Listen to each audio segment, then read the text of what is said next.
Hello दोस्तों। तो स्वागत है आपका मेरे नेक्स्ट व्लॉग में। तो इस व्लॉग में हम लोग जगन्नाथ जी की यात्रा करेंगे। अभी नहीं, अभी थोड़ा सब्र करो, थोड़ी आगे। उससे पहले कुछ और चीज़ें देख लेते हैं, कुछ और चीज़ें महसूस कर लेते हैं, कुछ और चीज़ें इंजॉय कर लेते हैं। तो ये चिल्का लेक है जिसमें अभी हम बोट लेके जा रहे हैं, और इसी चिल्का लेक के बीचों बीच एक मंदिर स्थापित है, तो उसी के दर्शन करने के लिए हम लोग जा रहे हैं।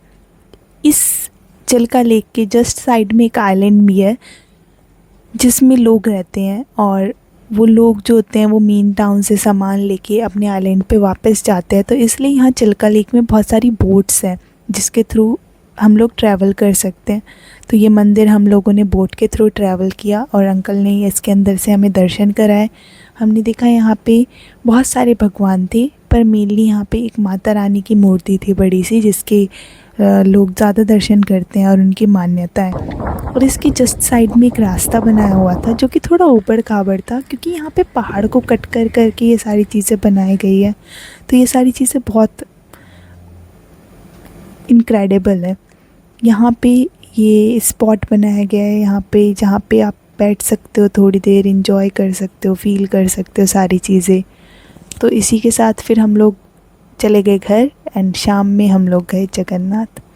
तो ये मेन फ्रंट गेट था जहाँ जिसको इतने अच्छे से सजाया गया था, और जगन्नाथ पहुँचते ही दिल को मिली तसल्ली, राहत, सुकून। बहुत अच्छा फील था। तो जिसको भी जगन्नाथ जी के बारे में नहीं पता तो बता देती हूँ कि जगन्नाथ जी स्थापित है पुरी, जो कि एक स्टेट है उड़ीसा में। यहाँ पे हर साल जगन्नाथ जी की रथ यात्रा निकाली जाती है, जिसमें वो अपने मंदिर से जाते हैं अपने मौसी के घर, कुछ दिन वहाँ रहते हैं और फिर वापस आते हैं।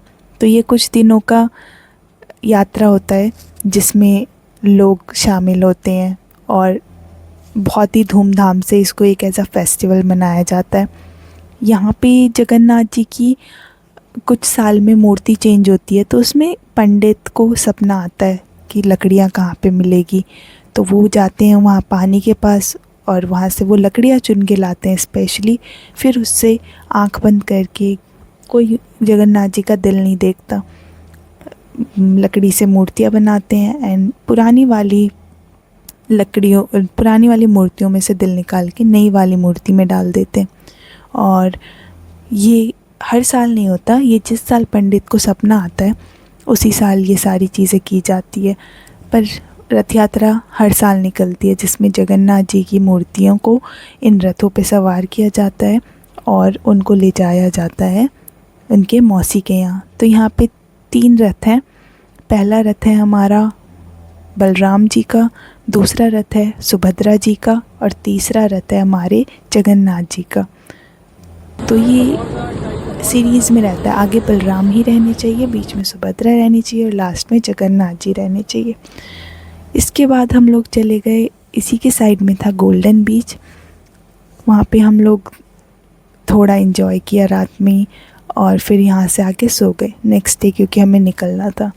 फिर नेक्स्ट डे हम लोग निकल गए और घर की ओर जाने लगे अपने। रास्ते में पड़ा गोल्डन बीच का ही एक और पार्ट, जिसके साइड में एक मंदिर था, तो उस मंदिर के दर्शन करे हम लोगों ने, और फिर यहाँ पे कुछ देर एंजॉय किया। यहाँ पे हम लोग बैठे, देखा।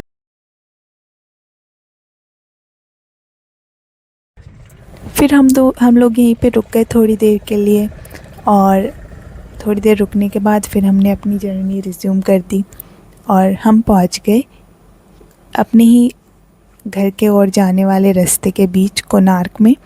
तो कोणार्क भी एक बहुत अच्छी जगह है, ये भी किसी राजा ने बनवाई थी, और इसको बनाने वाला एक बहुत ही छोटा बच्चा था। अंकल बता रहे थे कि 10-12 साल के बच्चे ने इसे बनाया था, और जो राजा था उसने उस बच्चे को मार दिया ताकि वो ऐसा फिर कुछ ना बना सके।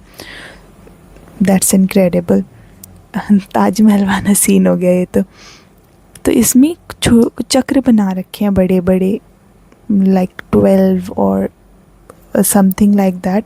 और वो चक्र को जब आप देखोगे, जैसे उस पर सन की रेस पड़ेगी ना, तो वो नीचे टाइमिंग्स बताएगा आपको। इसको कोणार्क इसलिए बोला जाता है। कॉर्न का मतलब होता है सन। तो जो सन की रेज़ जब इस पे पड़ती हैं तो वो नीचे एक टाइमिंग बताती है, और हमने भी देखा जो वो टाइमिंग था और फ़ोन की टाइमिंग थी, दोनों एग्जैक्ट मैच कर रही थी एग्जैक्टली। एंड फिर कोणार्क घूमने के बाद हम लोग चल दिए वापस, और बीच में फिर हमारा पड़ा यहाँ पे एक बुद्धा का टेम्पल था।